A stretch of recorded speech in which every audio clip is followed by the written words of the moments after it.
Welcome to the Ontario College of Teachers 2025 Virtual Annual Meeting of Members. Before we begin, I would like to share some important information.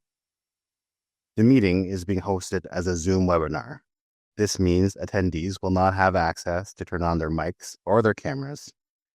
This meeting features simultaneous French and English interpretation and optional closed captioning. To access language interpretation, please click on the globe icon in the meeting controls toolbar and click on the language you would like to hear. On a mobile device, tap the ellipsis in the meeting controls toolbar, tap language interpretation, tap on the language you want to hear, and click done. To access closed captioning, click or tap on the CC icon in the meeting controls toolbar. At this point, it is my pleasure to introduce Acting Council Chair Tammy Webster. Great. Thank you for that, Ryan. So good evening, everyone, and welcome to the 2025 Annual Meeting of Members of the Ontario College of Teachers. My name is Tammy Webster, Ontario Certified Teacher and Acting Chair of Council for the College. Thank you for joining us tonight. I am wearing a sleeveless purple top. I have long shoulder-length gray hair, and I'm wearing dark glasses. So in the spirit of reconciliation and reimagining relationships, I encourage everyone to think about their role as a guest and what it can mean to you knowing that most folks on this call are a guest on a traditional territory of First Peoples. Even myself, as Algonquin from the Ottawa area, am a guest in the territory of the Haudenosaunee, Anishinaabeg, and Chinootan. And being a good guest is being in a respectful, kind, caring, and thoughtful manner, recognizing that our time on Earth is temporary and that we ought to leave the Earth for next generations, knowing that we are only temporary guests on the land from which everyone is signed in on. And so for reflection, please consider taking your acknowledgement a bit deeper to transform the future of guests and the traditional First Peoples and what that relationship could look like.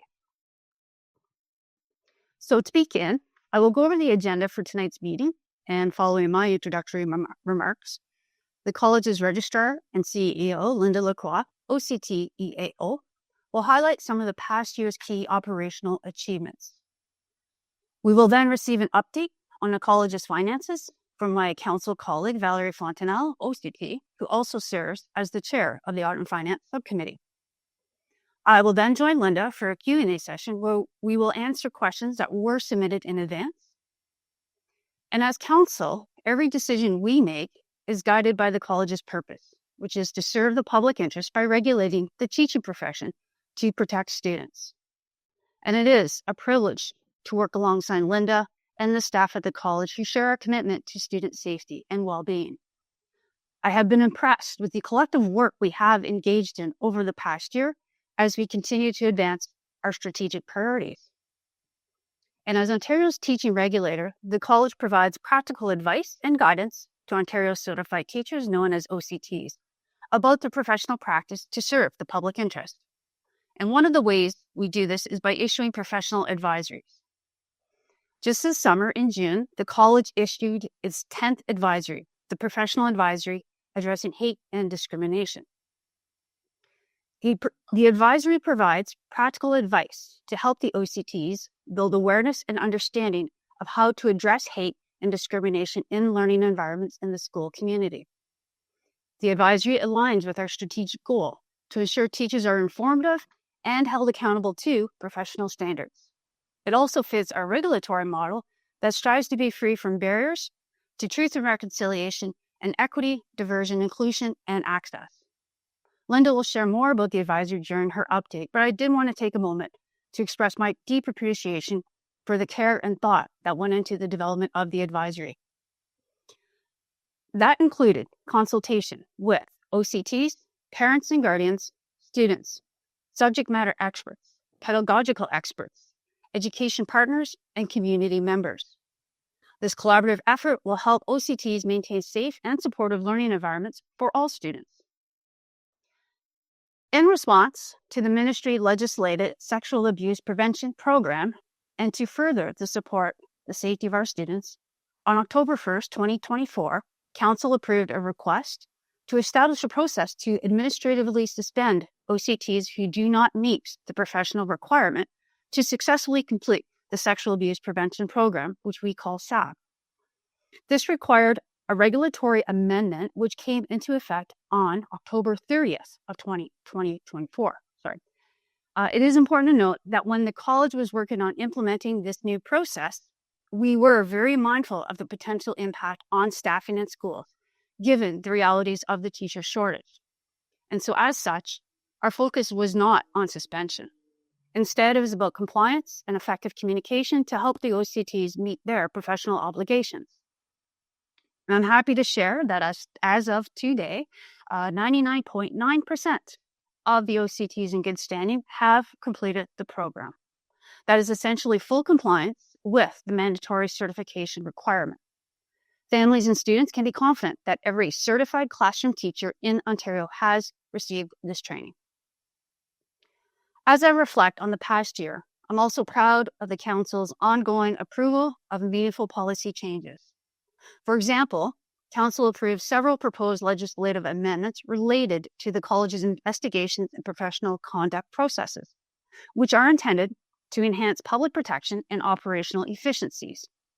And these legislative changes, if passed by the government, would help to manage record volumes of complaints more efficiently while ensuring procedural fairness for members. And this is just one example of the steady, continuous, and we'll say unglamorous work the college regularly undertakes to advance its public interest mandate effectively and efficiently. I am so grateful to be part of such a dedicated and caring organization that it is fully committed to serving the public interest by protecting the students. And now I would like to invite the Registrar and CEO, Linda Lacroix, to share some of the college's operational achievements from the past year. Over to you, Linda.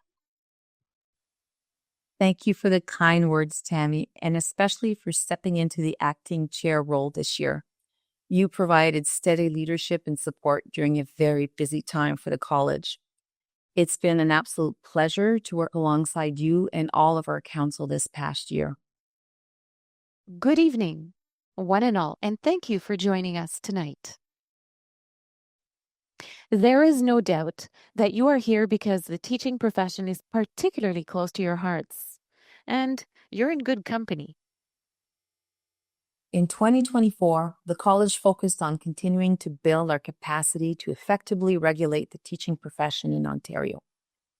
This included addressing operational and strategic priorities to certify applicants more efficiently and to prepare OCTs to fulfill their professional obligations. Since 2022, the college's member service team has certified more than 7,000 new teachers each year. In 2024, we certified more than 8,000, and we will likely exceed 8,000 again in 2025. Yet, Ontario schools continue to face a shortage of teachers. This is why we remain focused on our strategic goal of implementing responsible and flexible processes to grant teachers certifications so they can enter the workforce. Inevitably, this impressive increase in new certificates issued has been accompanied by a significant increase in the number of registration applications we receive each year. At times, the volume of applications and documents we receive has strained our capacity to process them. Therefore, improving certification turnaround times remains a key strategic focus for us. The focus has resulted in significant investments in staff and technology resources in recent years. This year, those efforts took a notable step forward with the development and implementation of an AI policy. AI technology is developing rapidly, but it's our obligation to ensure that any operational use of AI is handled responsibly and ethically. Protecting data privacy of OCTs and applicants is always our first priority. There's no promised efficiency that will supersede that commitment. So far, we've been investigating ways we can automate specific document review processes, always to reduce the time staff spends manually validating documentation. We see this as an opportunity to be more effective and efficient, supporting certification without compromising the data privacy or security of applicants. In addition, we've launched a project to modernize our online registration portal in order to optimize the experience for all applicants. We are confident that this new tool will improve the registration process. Stay tuned as we are preparing to launch it next month. Another technology project I'm excited to tell you about is the work we've done to redesign our public website. And it will be live in early 2026. Regulators cannot truly fulfill their mandate without the trust of the public, and transparency is crucial to earning that trust. Our website is the most transparent source of information available to the public about how we regulate the teaching profession in order to protect students.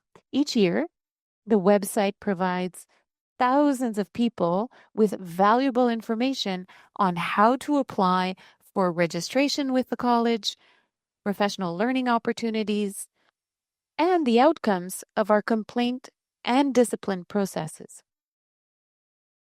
Our new, modernized, and accessible website will make that information much easier to find by offering all visitors a seamless and intuitive experience. I can't wait for you to see it. In addition to these technological and operational priorities, the college also advanced several important multi-year projects to support the daily professional practice of OCTs. The college provides OCTs advice to inform their professional judgment and practice. Professional advisories are one such tool to supporting ongoing professional learning. Development of the college's 10th professional advisory began in 2024 through the engagement of OCTs, system leaders, scholars, members of the public, and other subject matter experts. These meaningful, wide-ranging consultations led to a new set of guidance to help teachers identify and address acts of hate and discrimination within learning environments. These consultations also informed, for the very first time, a suite of additional resources for OCTs to engage with on this important topic. The advisory, as well as the appendix of case studies, facilitator's guide, and slide deck are easily accessible on our website. You will find that collaboration and meaningful partnerships are very important to the college. While the college has a unique role to play within the education system, working together with other interested partners who are equally invested in the well-being of Ontario students is a great strength. The project to update professional standards is another example of our commitment to working with and listening to our key partners. After 20 years, we felt it was time to update the standards to reflect current realities and the evolving context of our profession. This work began in 2022, but last year, we engaged our members, system partners, members of the public, and students across the province. Feedback gathered through focus groups and a survey allowed us to identify several key themes that shaped the fundamental principles of this review. Among these themes is the fact that standards must be more practical in terms of the daily realities of our members and must be adaptable to changes in society and the education system. Standards should be seen as living principles that guide the daily practice of our members, both inside and outside the classroom. The ability to connect members of the profession with their professional standards will undoubtedly strengthen the profession and teachers' ability to promote the success, safety, and well-being of their students. We look forward to continuing to share updates on this exciting work as we prepare to launch the new standards in 2026. Continuing our theme of collaboration, in 2024, we launched the second Focus on Teaching survey after consulting with OCTs and other education system leaders following the inaugural survey in 2023. The survey questions were revised based on their feedback to better reflect Ontario teaching profession. They were also reviewed with an equity, diversity, and inclusion lens in mind. The 2025 survey closes next Monday, October 20th. So far, more than 30,000 members in good standing have contributed their professional voices to this survey. If you were among them, I want to thank you. The data collected from OCTs about their experiences, career mobility, and demographic representation will help us to map long-term trends in the teaching workforce. We look forward to sharing the results on our website next year.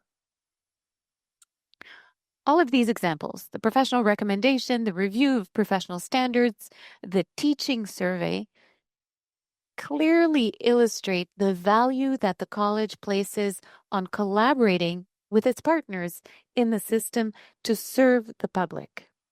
Thank you.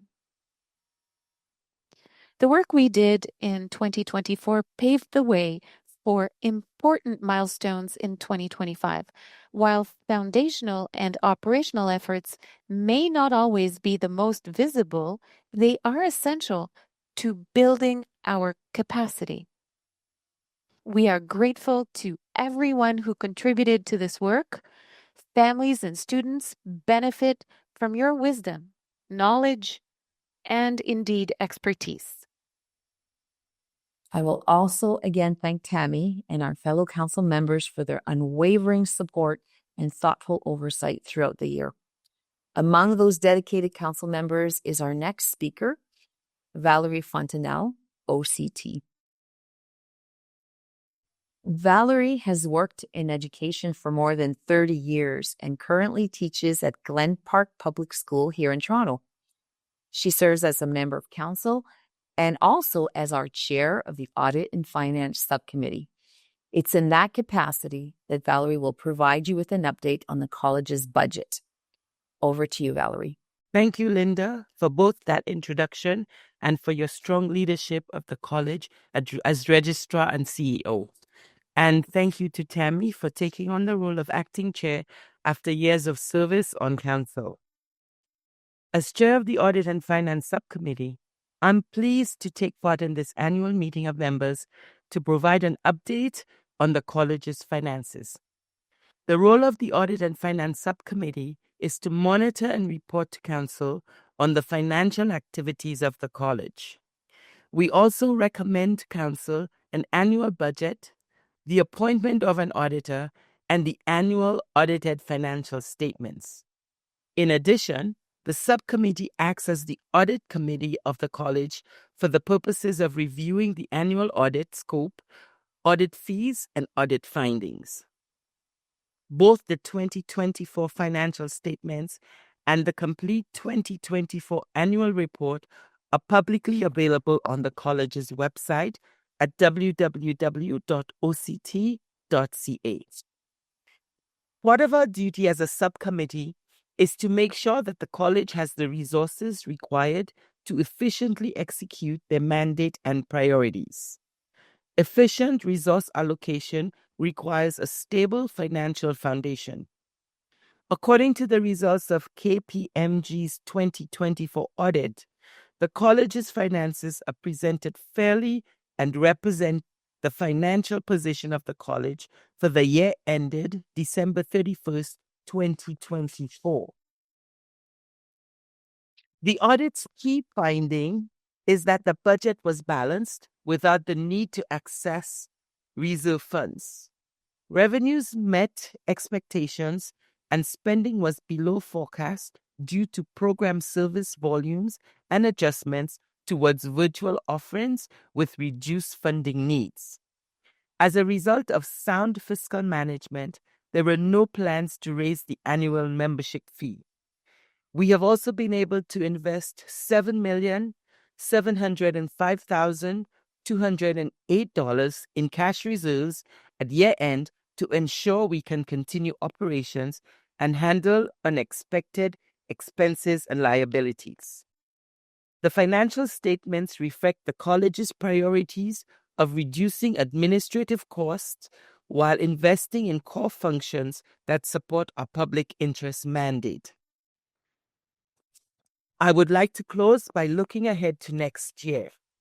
The 2026 budget proposes investments in essential staff roles and operational resources to achieve the college's strategic priorities.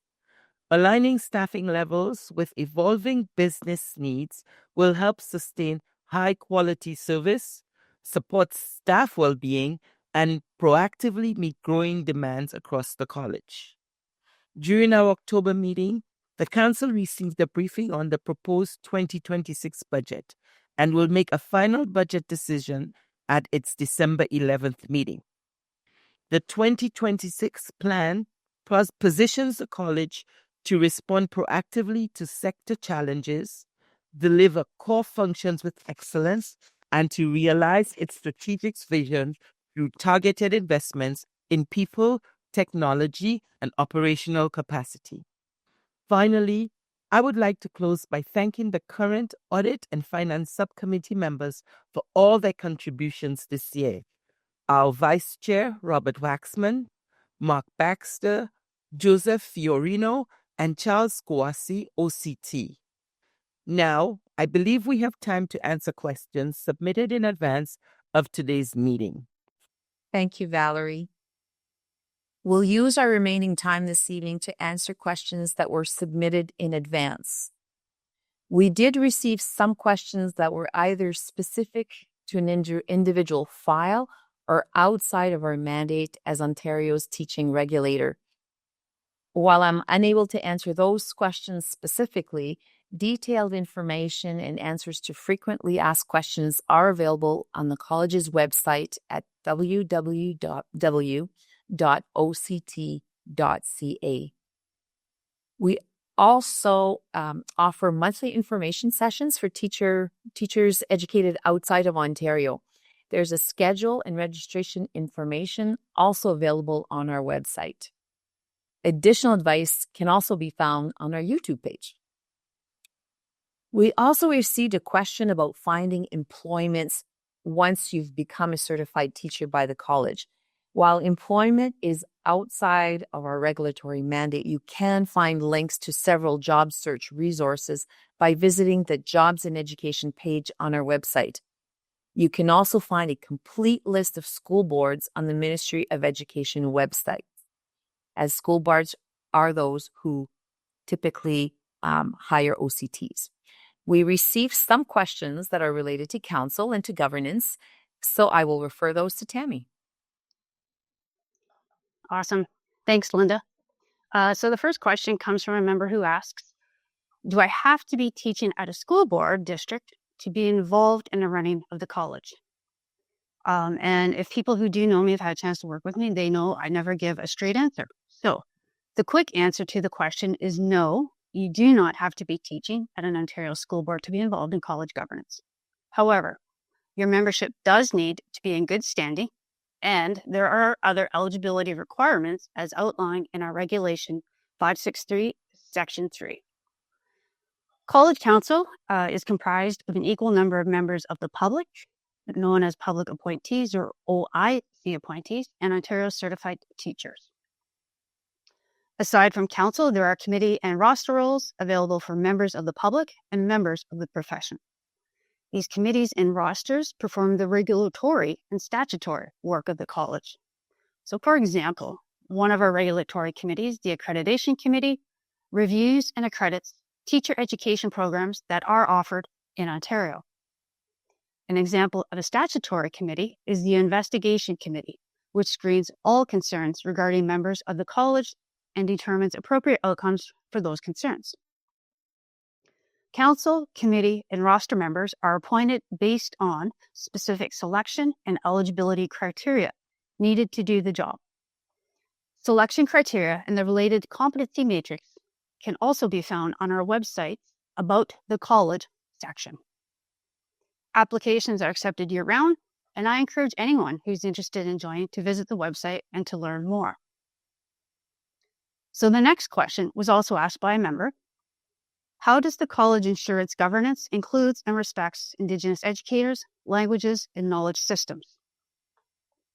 So the answer for this one is that the college is guided by its 2024-2028 strategic plan, which was developed in consultation with external and internal interest holders, including Indigenous advisors. The plan sets out the college's purpose, goals, and enablers that will help fulfill its public interest mandate. One of the enablers states that the college strives to be a regulatory model free from barriers to truth and reconciliation and equity, diversity, inclusion, and access. I am proud to share the college renewed its commitment to supporting real progress toward the calls to action issued by the Truth and Reconciliation Commission. Governance and operations are two arms of the Ontario College of Teachers and work in parallel and support each other but do not interfere with one another. So from an operations standpoint, the college is working on opportunities to reduce barriers for Indigenous people and educators.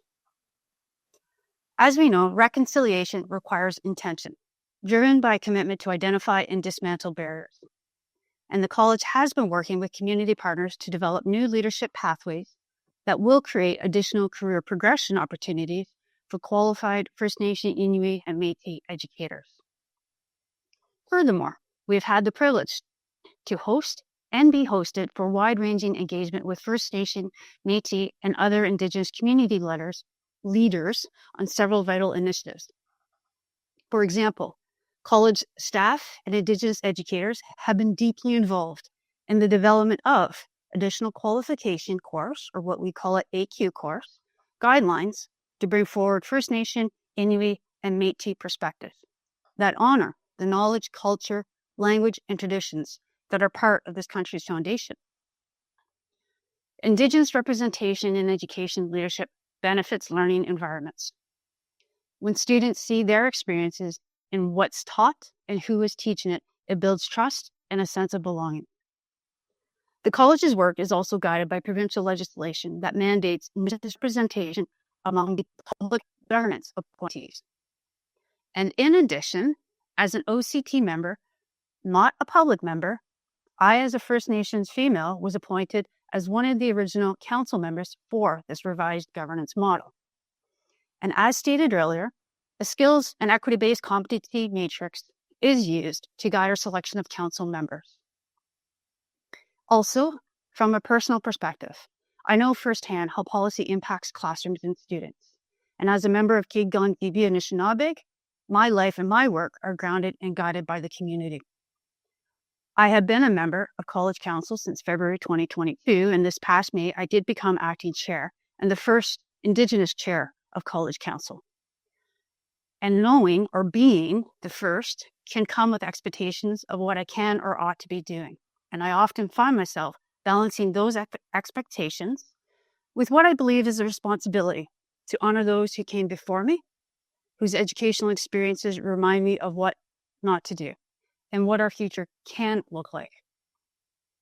So while we are bounded by legislative requirements for our governance, efforts are made to use a consensus model of agreement, open and respectful communication, and regularly engaging with Indigenous communities. And you may have also heard me use a different opening tonight than the standard acknowledgement as we continue to move towards reconciliation and moving those relationships forward. I'll now pass things back to Linda to answer the next few questions. Thank you, Linda. Thank you, Tammy. We received the following question from an attendee. Why do the blue pages still exist given the negative personal and professional impact it might have on those still able to teach? Before I respond to this question, I would like to provide some context for those who may not be familiar with the Blue Pages. This refers to the discipline summaries that were published in the college's print magazine called Professionally Speaking. We discontinued that magazine as our official publication in 2021. It was replaced by our digital newsletter, Your College and You, which continues to include these discipline summaries. Professional misconduct among Ontario certified teachers is rare. However, the college is responsible for investigating and resolving complaints brought against members of the profession. If a college member is found guilty of professional misconduct or to be incompetent by a panel of the college's discipline committee, the Ontario College of Teachers Act requires that we publish discipline decisions on our website. And a summary of these discipline decisions is also in our official publication. This is to promote transparency, fairness, and accountability, all of which helps to build public trust. Put simply, the college is required to publish decisions and summaries to be compliant with the provincial legislation. The decisions and summaries also serve as a guide for other college members of the college by providing examples of behavior that is considered professional misconduct, as well as the potential consequences. And that's it for that one. We're going to move on to the next question. How does the college collaborate with the Ministry of Education and school boards to deal with teacher shortages? Well, the college is one of many partners in Ontario's education and regulatory systems, each with distinct mandates. That interconnectedness highlights the importance of open communication, ongoing learning from one another, and collectively addressing shared challenges, such as this one. Earlier this evening, I referred to a significant increase in the number of certificates issued since 2022. Two key factors contribute to this increase: shorter certification times for internationally trained teachers and the introduction of 2 transitional certificates for education students who are completing their training programs. Both of these successes are the result of collaboration with the Ministry of Education to introduce new streamlined processes to certify more teachers who can work in classrooms across the province. And I also mentioned the teaching survey, which was developed with input from senior school board administrators. These leaders have also been valuable partners in helping us promote the survey and encourage our members to respond.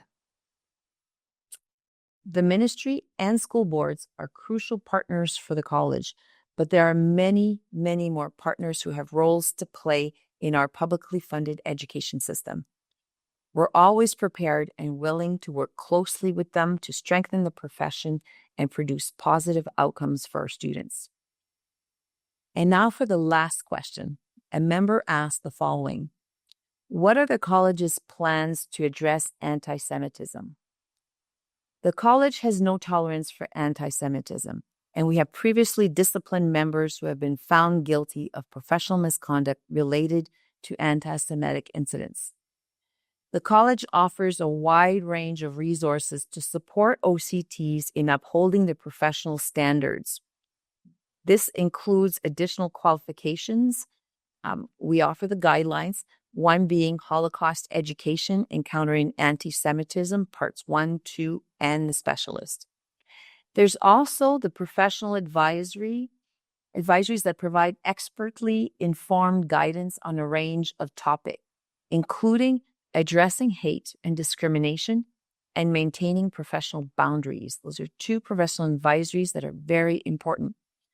Together, these resources help the college serve the public interest by regulating the teaching profession to protect all students so they can focus on what matters most: learning.